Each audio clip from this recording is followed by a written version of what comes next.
हमारे ऊपर वृद्धावस्था का प्रभाव ना पड़े। बोले हमने तो बड़े बड़े भजनानंदियों के शरीर को वृद्ध होते देखा है। तो शरीर को बोल रहे हैं क्या? वो अपने पे बोल रहे हैं। इस शरीर की वृद्धावस्था का प्रभाव हमारे ऊपर न पड़े, इस शरीर की मृत्यु अवस्था का प्रभाव हमारे ऊपर न पड़े। हम सीधे देहाभिमानी तो हमारे से तात्पर्य शरीर में हो जाता है। हम स्वरूप की बात कर रहे हैं, शास्त्र स्वरूप की तरफ इंगित कर रहे हैं। जो मनुष्य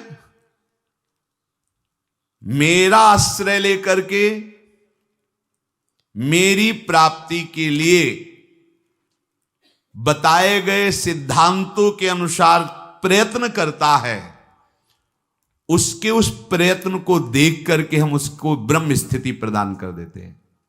प्रयत्न से नहीं मिला, पर प्रयास देख करके। जैसे यशोदा मैया लाला जी को बांधना चाहती है, भागी बांधने के लिए।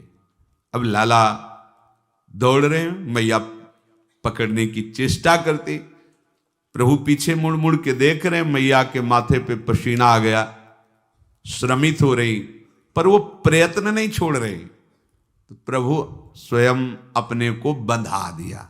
बस ऐसा ही करते हैं। जब उपासक हार नहीं मानता, हर कष्ट सहता है, किसी प्रलोभन में रुकता भी नहीं है, प्रयत्नशील रहता है भगवत प्राप्ति के लिए, तो प्रभु उसके प्रयत्न को देखकर द्रवित हो जाते हैं और अपने आप को प्रकाशित कर देते हैं। अगर हम प्रमाद स्थिति में रहेंगे तो असाधन होता रहेगा, तो असाधन अर्थात पाप, पाप होता रहेगा तो भजन में प्रवृत्ति ही नहीं होगी। पाप रहित जीवन ही दृढ़ भजन के योग्य होता है। बहुत सावधान रहना चाहिए, कोई भी असत क्रिया नहीं हो। बहुत बड़ा इनका दंड मिलता है, ये जीव जानते नहीं, अज्ञान की धरा में मनमानी आचरण करते रहते हैं।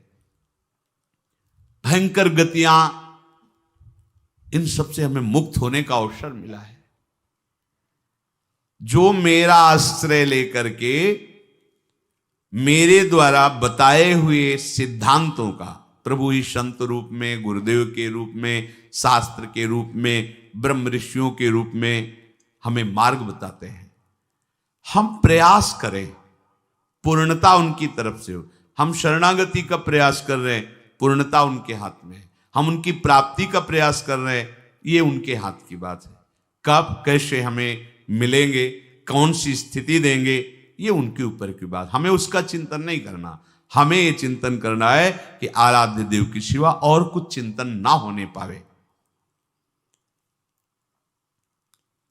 उस ब्रह्म को, संपूर्ण अध्यात्म को और संपूर्ण कर्म को वो जान जाते हैं।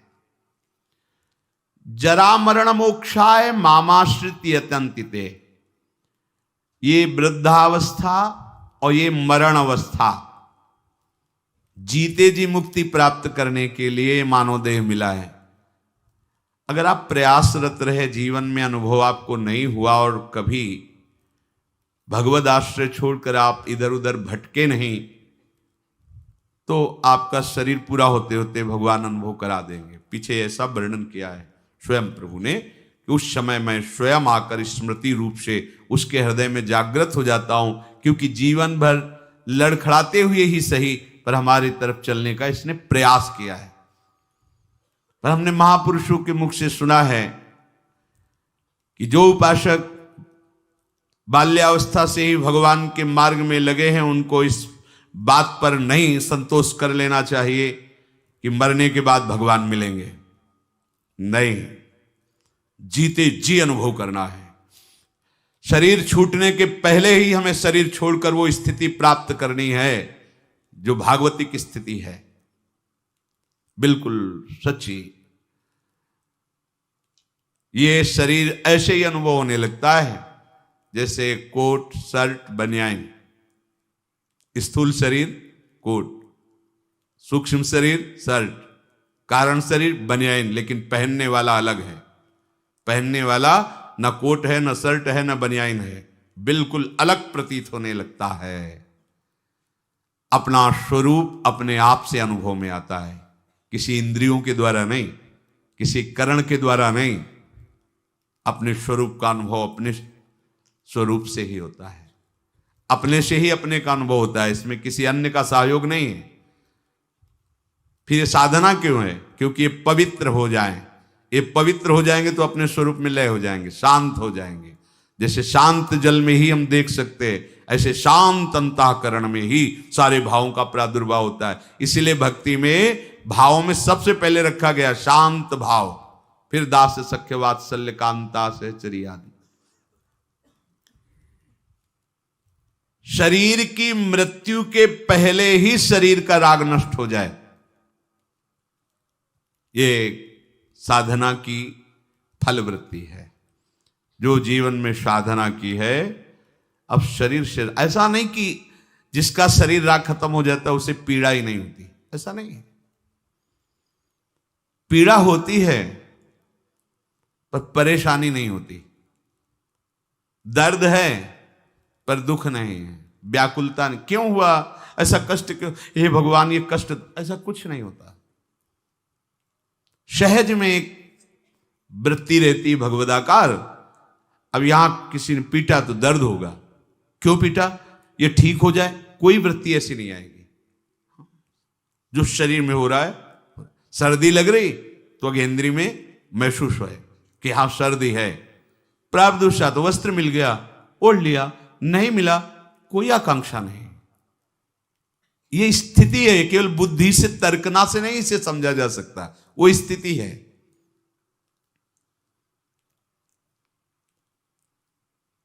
तात्पर्य यह हुआ कि इस मनुष्य शरीर से वृद्धावस्था आने के पहले और मृत्यु अवस्था आने के पहले भगवत प्राप्ति कर लो।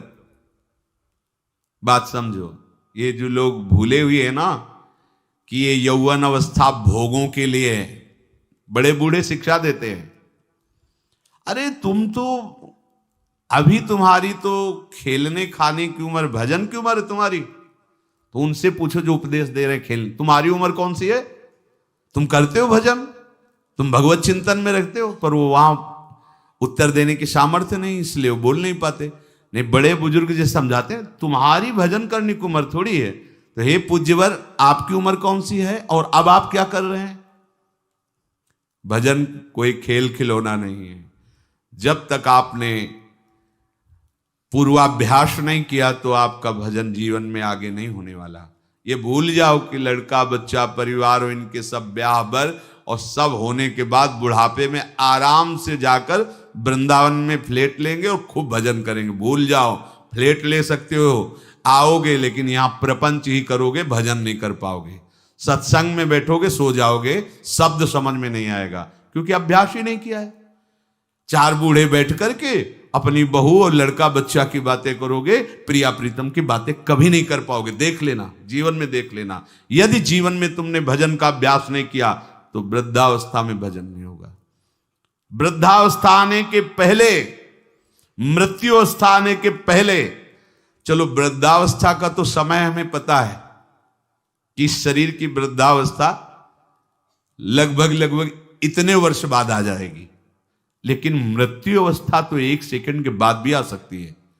इसलिए हमारा ये जो वर्तमान समय चल रहा है ये भगवदाकार वृत्ति से युक्त होना चाहिए। वृद्धावस्था के आने के पहले भगवत प्राप्ति कर ले, ये बात तो समझ में आ जाती है कि 60, 70, 75, 80 इसी को वृद्धावस्था कहते हैं। आजकल तो 60, 70 में राधे श्याम हो जाता है। अब तो जवाने नहीं समझ में आते कि जवान कौन है भाई, कैसे समझ में आएंगे जवान? 15-16 की अवस्था आप अभी सुने थे प्रश्न उत्तर में, एक ने कहा हमें बहुत निगेटिव विचार आते हैं। तो भैया ये तो पाप का लक्षण है। आप पाप कर्मों से अपनी वृत्ति को हटाइए, नहीं तो नकारात्मक सोच आपको नष्ट कर देगी। क्या करते हो तुम? उनका 5 बार हस्त मैथुन नियम से रोज करता हूं। अब आप विचार करो, इस विषय पर ना तो कहीं चर्चा होती है और ना कहीं कहा जाता है। छोटे छोटे बच्चे ऐसी निकृष्ट आदत को प्राप्त हो गए, अब ये जवान होंगे, अब इनमें भगवदानंद की आकांक्षा जागृत होगी, ये कहीं सतमार्ग जान पाएंगे? कदापि नहीं। जीवन ही नष्ट कर दिया। शास्त्रीय सिद्धांत है, गुरुकुलों में इसीलिए बच्चों को रखा जाता था, चाहे राजा के हो चाहे प्रजा के हो। ब्रह्म ऋषियों के शासन में 20-25 वर्ष तक ब्रह्मचारी रहे। वृत्ति निवृत्ति मार्ग पर तो वैरागी बन गए, प्रवृत्ति मार्ग पर तो गृहस्थ में गए। कुछ समय तक गृहस्थ में रहने के बाद स्वतः पूर्वाभ्यास ब्रह्मचर्य का उनका जागृत हो जाता और वो चौथी अवस्था तक भगवत साक्षात्कार कर ही लेते, क्योंकि नींव बड़ी मजबूत थी। अब छोटे छोटे बच्चे स्मार्ट मोबाइल, आचरण, गंदे दृश्य देख देख करके गंदे कर लेना, कैसे उनके अंदर ये बात आएगी कि वृद्धावस्था पहले भगवत प्राप्ति कर लें? जरूरत ही नहीं भगवत प्राप्ति की, उनको आकांक्षा ही नहीं, जानते ही नहीं भगवत प्राप्ति क्या है, क्यों करना चाहिए। वो बस वो चाहते हैं, जो दृश्य देखते हैं वही करना चाहते हैं, जो सुनते हैं, जो बोलते हैं वही चिंतन होता, जीवन एकदम नरक बन जाता है। भगवत प्राप्ति की आकांक्षा उसके हृदय में होती है। ध्यान से सुनना। पर नारी पर पुरुष त्याग कर, सेवन करो शुद्ध गृह धर्म, निज पर धर्म नाश के साधन, करो कभी भी नहीं कुकर्म। यदि आपको इसी जन्म में उत्तम स्थिति को प्राप्त करना है तो चाहे गृहस्थ हो चाहे विरक्त हो, कभी भी ये विरक्त आश्रम वाले को माताओं बहनों की तरफ कुदृष्टि से भी नहीं देखना चाहिए। कुदृष्टि भोग भावना। जननी सम जानहि पर नारी, धन पराय विस्ते विष भारी, जिन्हि राम तुम प्राण प्यारे, तिनके मन शुभ सदन तुम्हारे। मातृवत पवित्र भाव। अपने को तो श्री जी की सखिया हैं, जैसे ललिता, विशाखा, चंपक, चित्रा, तुंग, विद्या, रंग देवी, इंद्रलेखा और सखी सुदेवी, सकल यूथ हित सेवी। ऐसे ही चराचर की जितनी शरीर में भावना हम पवित्र कर पाएंगे उतने दोष हमारा नष्ट हो जाएगा। ये जितनी स्त्री शरीरधारी, ये सब मेरी प्यारी जी की लाडली सहचरिया हैं, इनके चरणों में प्रणाम। बस जो चाहे आपन कल्याणा, सुजस सुमत सुगत शुभ नाना, सो परनार लीलार गोसाई, तजौ चौथ के चंद की नाई। विरक्त उपासक को माताओं बहनों से आंख मिलाकर कभी बात नहीं करनी चाहिए। उनके मुख की तरफ, उनके चरणों की तरफ देखो, चाहे बच्ची हो, चाहे यौवन अवस्था, चाहे वृद्धावस्था की हो। विरक्त साधक को कभी एकांत में माताओं बहनों से संभाषण नहीं करना चाहिए। बीच में किसी को डाल और दूसरा साधक को खड़ा हो जाए, नहीं बाहर निकलो, बाहर अगर बात ही करनी तो मैदान में करो खड़े होकर के। और क्या बात करनी है? हम भगवत प्राप्ति के मार्ग में चले, हमें क्या बात करनी है? बहुत सावधान रहना चाहिए। गृहस्थ धर्म के उपासक को यदि ब्याह हो गया है तो अपनी पत्नी से वो भी धर्मानुकूल, पशुवत व्यवहार नहीं। और पर स्त्री की तरफ तो दृष्टि ही ना करे भोग वृत्ति की। अगर की तो सारे सुकृत नष्ट हो जाएंगे, चाहे वो स्त्री शरीर चाहे वो पुरुष शरीर हो। इसलिए पर नारी पर पुरुष त्याग कर। पर ये सत्संग जिनके कानों में नहीं पहुंचता है, शास्त्र स्वाध्याय नहीं करते हैं, वो इसे मनोरंजन समझने लगे, इसे धर्म नहीं समझते, वो इसे मनोरंजन समझ। क्या इसमें बिगड़ जाता है? जो शास्त्र हैं उनका स्वाध्याय कभी करते नहीं। अब उनको जो समय मिलता है तो नौटंकी, नाटक, सिनेमा देखते हैं जिनमें यही सब की पुष्टता होती है, इसी की बाहुल्यता होती है, वही दृश्य देखते हैं। ना तो कभी भगवत प्रेमी महात्माओं की चरण रज में बैठ करके सत्संग सुना, ना शास्त्र स्वाध्याय किया, तो मनमानी आचरण बढ़ते रहते। कैसे भगवत प्राप्ति की बात आएगी कि जरा मरण मोक्षाय? अगर गृहस्थ धर्म में है तो शुद्ध कर्म करे, जो उसके शास्त्र अनुकूल वर्णन किए गए, वो भी सत्संग से ही पता चलेगा शुद्ध कर्म क्या है, अशुद्ध कर्म क्या है। जो दूसरे के धर्म का नाश करता है, कुकर्म करता है, वो कभी साधन मार्ग पर कैसे चलने की सोच सकता है? अगर कहीं उनके अंदर थोड़ी श्रद्धा भी बनती है तो भूत प्रेत की पूजा करता, करता जो तामस व्यवहार, अंडे मांस शराब, उड़ाता चोरी का करता व्यापार, रखता मन में वैर द्वेष मद, करता जो हिंसा व्यभिचार, होता घोर प्रेत वो, पाता असहनीय यातना अपार। जरण मरण मोक्षाय नहीं, वो प्रेत बनेगा। प्रेत योनि किसको प्राप्त होती है? तो बोले जो भूत प्रेतों की पूजा करते हैं, जो अंडा मांस शराब ये सब खाते पीते हैं, दूसरे के धन को जो चोरी करते हैं, मन में वैर द्वेष अहंकार रख करके जो हिंसा करते हैं और पर स्त्री से जो व्यभिचार करते हैं, वो घोर प्रेत योनि को प्राप्त होता है। इसका प्रमाण धुंधकारी है, पढ़ के भागवत में देख लेना। प्रेत योनि को प्राप्त होता है। ऐसे प्रेत स्वभाव वाले कैसे जरा मरण मोक्षाय के मार्ग का अवलंबन लेंगे? इसलिए तामस वस्तु नशीली, जूठन से रखो परहेज विराग, माता पिता देवता गुरु का, गुरुजन का न करो अपमान, सुख पहुंचाओ सबको संतत, मन में रख श्रद्धा सम्मान। कोई भी नशा भगवत प्राप्ति के मार्ग में चलने वाले उपासक को नहीं करना चाहिए। बैठा लो।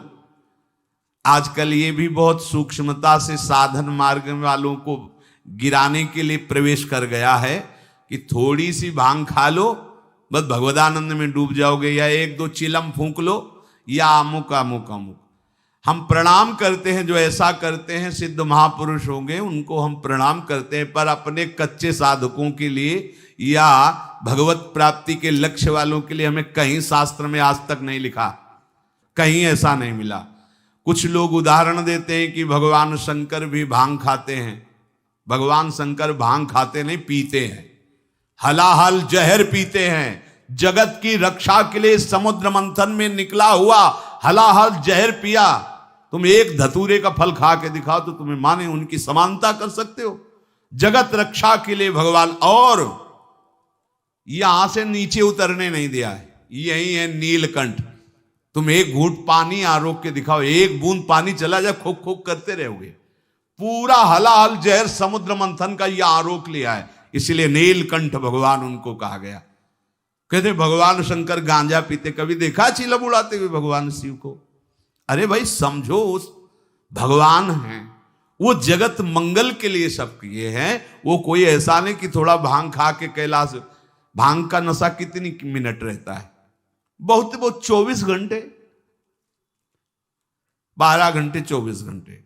शंकर सहज स्वरूप समारा, लाग समाधि अखंड अपारा।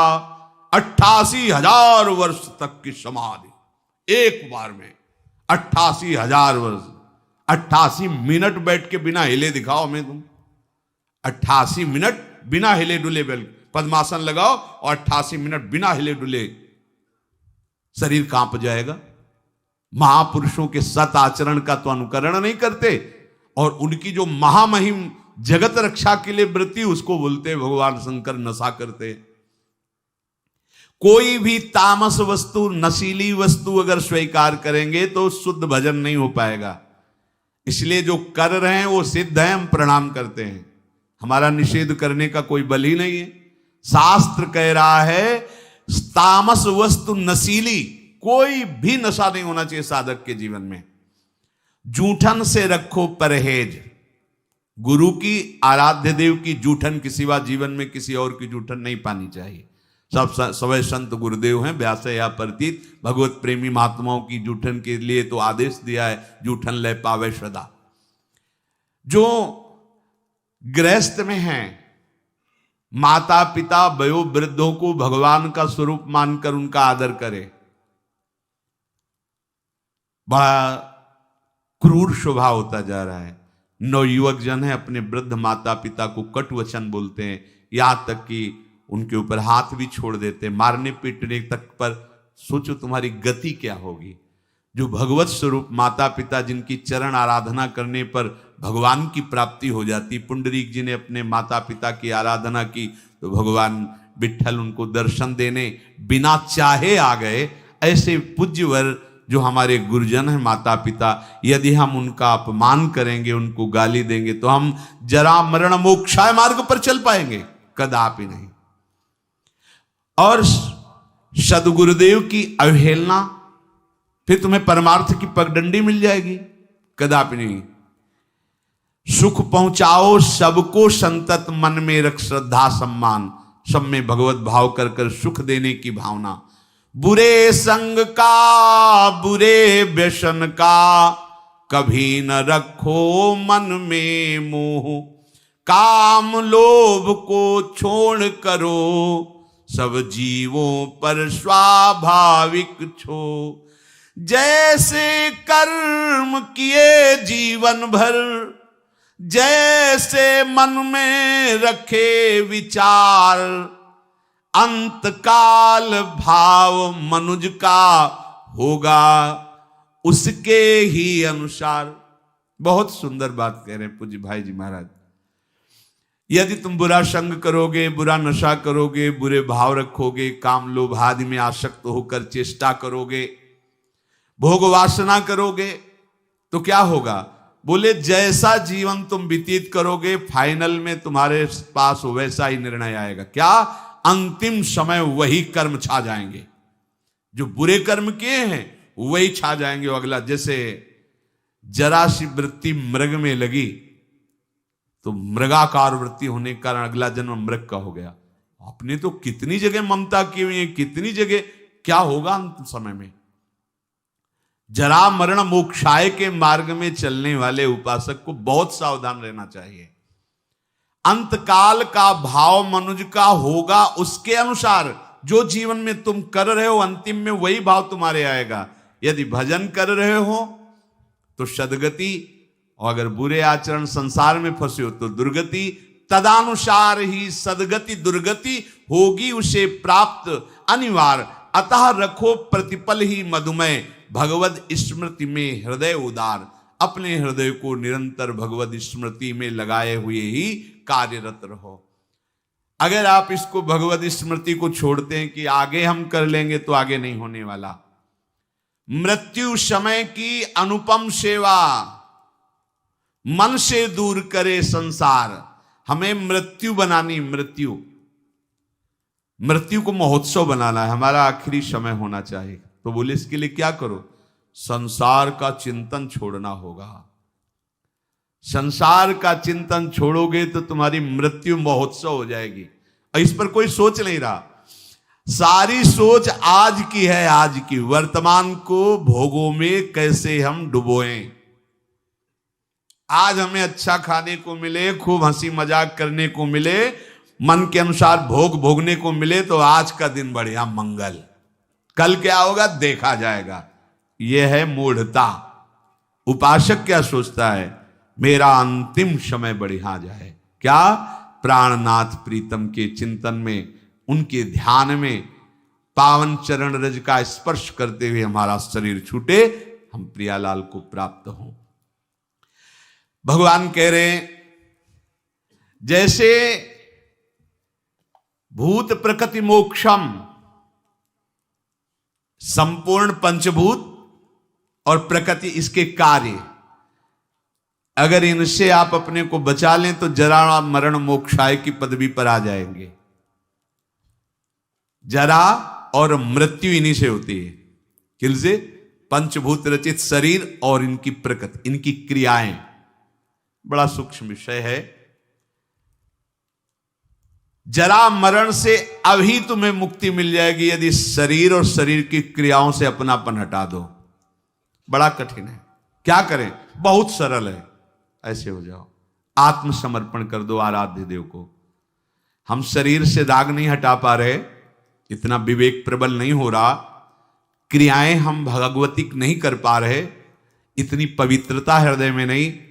तो एक सिद्धांत देखो, शास्त्रों में बहुत कृपा करके वर्णन किया गया है। अनेक जन्मों की आदतों से, इस जन्म की आदतों से, संग से, अहंकार से, इंद्रियों से, वृत्तियों से जो कुछ भी हो रहा है वो सब परम पुरुष, आदि पुरुष प्रभु श्री हरि को समर्पित कर दो। आप भगवत प्राप्ति के मार्ग में अग्रसर हो जाए। इससे बढ़िया और बात क्या हो सकती है? ये करो, ये ना करो, ये नहीं। यत करोषि, जो भी कर रहे हो, ये तो सर्वाणि कर्माणि मयि सन्न्यस्य मत्पराहा, मेरे परायण होकर जो भी तुम्हारी क्रिया हो रही हो मेरे को अर्पित कर दो। यत करोषि, जो कर रहे हो कुछ तो करो, कोई सिद्धांत तो पकड़ लो। आज से नियम ले लो कि हमारा कोई भी 24 घंटे का समय भगवद अर्पित बिना हुए नहीं हम छोड़ेंगे उसे। अगर शयन में जा रहे हैं तो जागृत का पूरा हिसाब प्रभु के चरणों में दीजिए, और शयन के बाद जब जगिए तो पूरा शयन दीजिए प्रभु को। प्रभु 10 बजे सोए थे, अभी 1 बजे 2 बजे जो जगे, तो प्रभु ये समय आपके चरणों में समर्पित है। इसमें जो हम नींद में हुए या जो भी नाम जप किया, जो प्रभु आपके चरणों में। अब फिर सुबह जागृत में ये विचार करते रहो, ये क्रियाएं सब प्रभु की प्रसन्नता के लिए हो रही। नाम जप करते रहो, हर क्रिया प्रभु को अभी कुछ ही दिनों में आप देखना आपकी आध्यात्मिक विचार शक्ति बढ़ जाएगी, आपका विवेक पवित्र हो जाएगा। पर ये अभी 1-2 दिन करोगे फिर भूल जाओगे।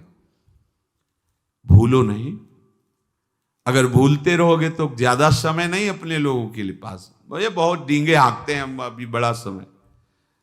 ब्रह्मा जी के देश में, ब्रह्मलोक में ऐसे कमल की पंखुड़ी में ऐसे छेदो तो अपने यहाँ का 1 वर्ष हो जाता है। अगर वो 80 बार ऐसे कर दिए तो हम गए 80 साल ही होगी वो तो तुम्हें 60, 70, 80, 85 कितनी उम्र है। बहुत जल्दी तत्पर हो जाओ। पर सब कोई तत्पर नहीं होगा, सब तत्पर हैं यहाँ जगत सजाने में। अरे हम जगत सजाने के लिए नहीं आए, हम जगदीश को पाने के लिए आए। ये हृदय का चिंतन बदलो, क्योंकि ये जरा मरण स्वरूप में नहीं होते, ये शरीर में होते हैं। अब स्वरूप का परिचय ही नहीं। लोग बहुत जानकार जैसे ज्यादा बातें बनाते तो कहते भैया 3.5 हाथ के शरीर में रहते हुए कई साल हो गए? बोले 40। तो जाना तुम कौन हो भाई? हो कि 100-200 हाथ का है तो खोजने में समय लगेगा। 3.5 हाथ के शरीर में आप हैं, आप अपने को नहीं जानकारी कर पाए तो आप कितने बड़े जानकार हैं? औरों की जानकारी क्या लोगे? आप अपनी जानकारी नहीं कर पाए, 3.5 हाथ के शरीर में हो, कैसे भूल भुलावे में हो? बोले हम तो रोज अपने को देखते, शीशा में देखते हैं, बढ़िया गोरे चिकले गाल और सब। ये तो प्रकृति की रचना का, पंचभूत का एक नमूना है। ये नमूना है, नमूना हमारा थोड़ी स्वरूप है। बस ये पहली सूरज गई तो जरा मरण मोक्षा है, क्योंकि जरावस्था इसी में होती है और मरण अवस्था भी इसी की होती है। प्रकृति के कार्य शरीर के साथ जब तक तदात्म रहेगा तब तक जरा मरण मोक्षाय नहीं हो पाएगा। संबंध विच्छेद करना ही है इस शरीर से। सारी चेष्टा इसी शरीर के सजाने की है और शरीर को मैं मानने की पुष्टता की है। और हम बनते हैं साधक, हम बनते हैं अध्यात्म मार्ग के पथिक। जब कोई उपासक शरीर के साथ तदात्म मैं आज तक नहीं भूल पाए, देखो ना, जब आप तिलक लगाते हैं शरीर के माथे पे लगाते हैं, अपने माथे पे लगाते हैं, वो समय आता है क्या? नहीं, एक एक बाल संभाल करके, क्योंकि मैं हूं, मैं, बस यही अंतराय है। अब ये गूढ़ बात कैसे समझ में आएगी? यहां तो बात समझने के लिए बस इतनी कि वो उपाय बताओ जिससे चेक पर चेक पास होती है। वो उपाय बताओ जिससे खूब भोग भोगने के लिए बल बढ़े और खूब भोग मिले, बस जीने की। जीते किसके लिए हो? इसका उत्तर नहीं। इसका उत्तर नहीं किसके लिए जी रहे हैं? भोगों के लिए जी रहे हैं, भोग भोग रहे हैं, जीने के लिए। बस इतना ही क्रम है मूढ़ता का। शरीर के वृद्धावस्था होने पर जब शरीराभिमानी मैं मानता रहा है, अब वो अपने को मान लेता है कि मैं वृद्ध हो गया हूं, पर वासना बहुत प्रबल हो जाती वृद्धावस्था में। पहले हमको ये भ्रम था कि ये जितने विकार हैं जवानी के हैं, इसके बाद शांत हो जाते होंगे, फिर बाद में अन्य वृद्धजनों से बात करके और शास्त्रों से पता चला कि यदि 40-45 की अवस्था, पूज्य पंडित श्री गया प्रसाद जी की वाणी, 40-45 वर्ष की अवस्था तक आपने अपने विकारों पर विजय प्राप्त नहीं की तो आगे और भयंकर रूप धारण कर लेंगे। और वृद्धावस्था में तो ये ज्वलंत, लोग कहते जवानी में विकार ज्वलंत होते, नहीं नहीं, वृद्धावस्था में होते, क्योंकि अब उसकी दुर्गति करवानी है ना। अंदर विकार भरे होते हैं और शरीर भोग लायक नहीं होता, बस मिटिया मिट, वो मलिन विचार उसके आगे बढ़ने नहीं देते। ये देखो कैसे जरा मरण मोक्षाय हो पाओगे। अभी से सुधार करो, आज से सुधार करो। एक आए थे हितधाम में, वो आप लोग जानते हैं उनको, उन्होंने कहा कि हम विरक्त वेश लेना चाहते हैं। दोनों पति पत्नी सब कार्य निवृत्त हैं और हाँ ठीक है, अच्छा है, चौथापन है, विरक्त भाव होकर वृंदावन बार, वो फ्लैट भी खरीद लिया। हमका ठीक है, आप ऐसा कर सकते हैं, अच्छा है, जब जागे तब ही मंगल, आप जो आयु बची वृंदावन वास करते हुए भजन करो। पर हमारे यहाँ पर सिद्धांत है कि रज के पात्र में पाया जाता है और कोशिश करे कि जमीन में ही आसन लगाकर शयन करे। बहुत संसार के तो सब भोग आप भोग ही लिए, और दोनों अलग अलग आसन पर लेटना। वो रुक गए, उनका अलग अलग आसनों पर। हम कहा हाँ, ये विरक्त होने पर तो फिर यही होगा ना, मतलब अलग अलग आसनों पर। तो उन्होंने स्पष्ट कहा कि इनको फिर नींद नहीं आएगी तो हम विरक्ति नहीं ले पाएंगे, और नहीं ली। और वो वृंदावन से, ये आप क्या समझते हो, बुढ़ापा में जीवन में भजन नहीं किया तो बुढ़ापा में आके तुम ऐसे नहीं। बहुत विचित्र राग है, माया का ऐसा राग नहीं है। जो ये मैं मानता है कि शरीर मैं हूं, शरीर पे मेरापन टिका हुआ है, तो जन्म मृत्यु जरा व्याधि दुख दोषानुदर्शनम वो नहीं कर पाएगा। जन्म मृत्यु जरा व्याधि दुख दोष ये नहीं देख पाएगा वो शरीर के। जन्म मृत्यु जरा व्याधि दुख रूप दोषों को देखना विवेकवानों का कार्य है। इस शरीर में बिल्कुल ममता नहीं रह जाती जब आप भगवत प्राप्ति का लक्ष्य करोगे। भगवत प्राप्ति का क्या, हमें लगता है अगर विशेष कोई कामना अपना जोर दे दे तो शरीर का प्यार खत्म हो जाता है। कोई कामना विशेष जोर दे दे, अपने स्वरूप में आ जाए कामना, तो फिर उसे कुछ याद नहीं रहता, मरना मंजूर है, लेकिन वो अपने लक्ष्य पर आगे बढ़ जाएगा। फिर भगवत प्राप्ति की कामना और शरीर का राग बना रहे, कैसे हो सकता है? इसका मतलब है अभी भगवत प्राप्ति की जलन नहीं हुई हृदय में, भगवत प्राप्ति की लालसा नहीं हुई। ये मैं मेरापन से मुक्त हो गए तो जरा मरण से मुक्त हो गए, क्योंकि शरीर के साथ माना हुआ संबंध बड़ा कठिन है त्यागना। तो इसे क्या करें, कैसे संबंध का त्यागे? हम नया संबंध बनाओ। क्या नया संबंध? अभी तक जितने संबंध बनाए उन सब संबंधों ने तुम्हें बांधा है। भगवान कपिल देव जी कहते हैं कि ये आसक्ति ही जगत के बंधन का कारण हुई, और हे मां, अगर यही आसक्ति भगवत प्रेमी महात्माओं से हो जाए तो मोक्ष का खुला हुआ द्वार है। हमें संबंधों ने ही बांधा है, शरीर संबंध, शरीर संबंधी भोग, शरीर संबंधी रिश्ते नाते। अब हम एक संबंध और प्रकट करते हैं, अपने आत्मस्वरूप गुरुदेव का। मन वचन कर्म से हम आचार्य और गुरुदेव की शरण में होते हैं। अब ये जीवन यंत्रवत वैसे ही चलेगा जैसा आदेश होगा, खत्म खेल। देह भाव कब नष्ट हो गया आपको पता नहीं चलेगा।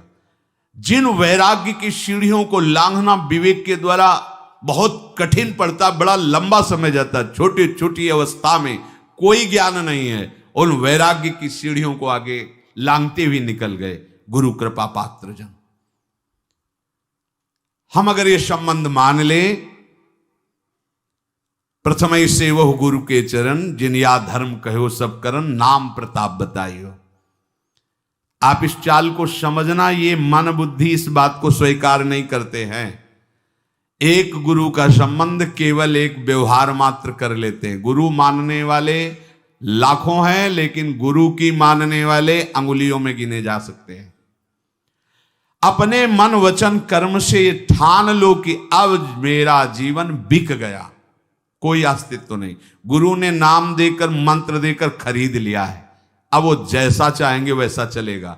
ये सब ठीक हो जाएगा, सब ठीक हो जाएगा। जितने भी महापुरुष हुए हैं सबने गुरु महिमा का गान किया है।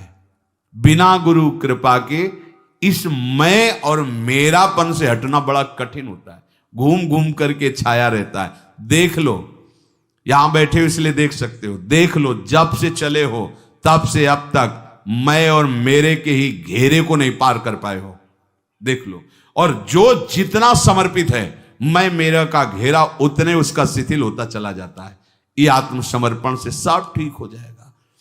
हमारा प्रगट में शासन चाहिए, क्योंकि छवि तुम्हारे घर में विराजमान हो, कभी तुम्हें डांटी क्या? तुम्हारा जैसा मन आवे छवि के सामने करो, कर सकते हो। प्रगट में गुरु के सामने एक भी चेष्टा अगर प्रतिकूल की तो डांट पड़ जाएगी, सभा में तुम्हें गलती माननी पड़ेगी। लेकिन छवि के सामने यद्यपि वो वहीं भी विराजमान है, पर आपकी वृत्ति सुधरने के लिए छवि से काम नहीं चलेगा। प्रगट में चाहिए जो हमें दुलार भी करे और हमें शासन भी करे और हम यंत्रवत चले, बस भगवत प्राप्ति हो गई। ऐसा ना होता तो भगवान श्री कृष्णचंद्र जो नीचे बैठते हैं, संदीपनी जी ऊपर बैठते हैं। संदीपनी जी कौन है? बोले भगवान के गुरु हैं। क्या पढ़ा रहे हैं? बोले वेद पढ़ा रहे हैं। वेद कौन है? बोले भगवान के श्वासों से निकले हैं। जाकी श्वास वेद श्रुति चारी, सो हरि पढ़े ये अचरज भारी। संदीपनी जी के गुरुदेव भगवान कुछ समय के लिए विक्षिप्त का स्वांग किया, पागल जैसे। जितने शिष्य थे सब भाग खड़े हुए, लवशंका फेंक रहे हैं, थूक रहे हैं, मार रहे हैं, ऐसा मनो पागल हो गए। ऐसा काफी समय तक ये उन्माद स्थिति रही उनकी। एक दिन शांत भाव में हुए तो देखा संदीपनी जी ही केवल पास में, तो उनका बेटा और सब कहां गए? बोले गुरुजी वो तो अपने घर चले गए। क्यों? क्योंकि आपकी चेष्टा ऐसी प्रतिकूल होती थी, मारना, थूकना, पेशाब फेंक देना, ऐसा, तो वो लोग तो सब और तुम क्यों नहीं गए? बोले गुरुजी फिर आपको भोग कौन लगाता, आपका स्नान कौन कराता? बस तो क्या हमारी प्रतिकूल चेष्टा तुम्हारे प्रति नहीं हुई? गुरुजी हमारा जीवन ही नहीं है, वो जीवन तो आपका जीवन है। अब जैसा आप हो तो हमें कुछ इसलिए बुरा नहीं लगा कि ना मेरा तन है, ना मेरा मन है, ना मेरा प्राण है। हमने तो आपके चरणों में समर्पित कर दिया। अब आप चाहे मारो या दुलार करो, इससे मुझे कोई मतलब नहीं, क्योंकि ये जीवन आपका है। आंसू आ गए गुरुदेव के, हृदय से लगाए। और बेटा जिस परब्रह्म की उपासना हमने की, उपासना के बल से जिसका साक्षात्कार किया, वही ब्रह्म तुम्हारा शिष्य बनेगा करके। वही संदीपनी जी ऊंचे आसन पर बैठे और जगत गुरु भगवान श्री कृष्ण हाथ जोड़े नीचे बैठे, उनकी आज्ञा का पालन कर रहे हैं। चाहे शिव विरंच सम होई, गुरु बिनु भवनिधि तरे न कोई। क्यों? क्योंकि ज्ञान हो सकता है तुम्हें, चतुराई आ सकती है तुम्हें, लेकिन अहम की वृत्ति का नाश समर्पण से ही होता है। वो जब समर्पित हो गए, अब जैसे कह रहे हो वैसे हम चल रहे हैं, हम तो कुछ कर नहीं रहे, जो करवा रहे हैं जैसे चला रहे हैं। अहम खत्म, दैन्यता तो मैं मेरापन गया। यही है बंधन का कारण, मैं और मेरा, अपना अस्तित्व, अपना अलग भाव। देह की सीमा में जब तक हम बंधे तब तक महात्मा नहीं हो सकते। महात्मा का सर्वात्म भाव होता, सर्वात्म भाव। सब रूपों में मेरे आराध्य देव, या सब रूपों में मैं, ब्रह्मज्ञानी सब रूपों में मैं, भक्त सब रूपों में आराध्य देव। मामाश्रित यतन्तिते, जिसने मेरा आश्रय ले लिया, मेरे आश्रित होकर जब मैं साधन कराता हूं तो अभिमान नहीं होता।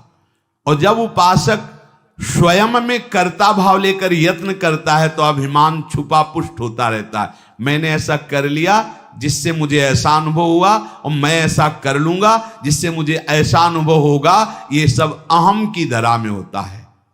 और जब मेरा आश्रय ले लिया जाता है तो उसको ये अनुभव होता है कि प्रभु ने ऐसा कराया, तो ये अनुभव हुआ, प्रभु ऐसा करा लेंगे तो वो भी अनुभव हो जाएगा।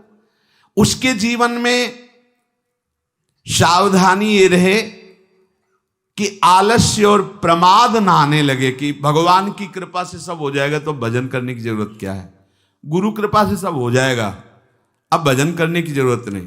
अच्छा चलो ठीक, तो फिर प्रमाद करके अन्य जो असाधन है वो भी करने की तुम्हारी रुचि नहीं होनी चाहिए।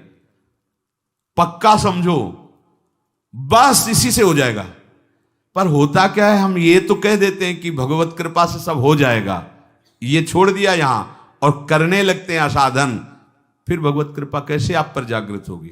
सच्ची कह रहे हैं, ये स्थिति छोटी मोटी नहीं कि आज से हम कुछ नहीं करेंगे। झांक के देख लीजिए, ये बहुत बड़ी परमहंस स्थिति है। कुछ नहीं, न शुभ ना अशुभ, न सत ना असत, ये साधारण है। कह देते कि सब भगवान की कृपा से हो जाएगा। हाँ ठीक है, बहुत बड़ी बात है ये, पर आप अब अपने शरीर और मन को प्रकृति में लगाएं, भोगों में लगाएं और फिर कृपा का आश्रय, गलत बात। इसीलिए कृपा पात्र वही है जो मन बुद्धि चित्त अहम पूरी चेष्टाएं जिनका आश्रय लिया उनमें लगा दिया जाए, उनके बल से ये लग जाएंगे।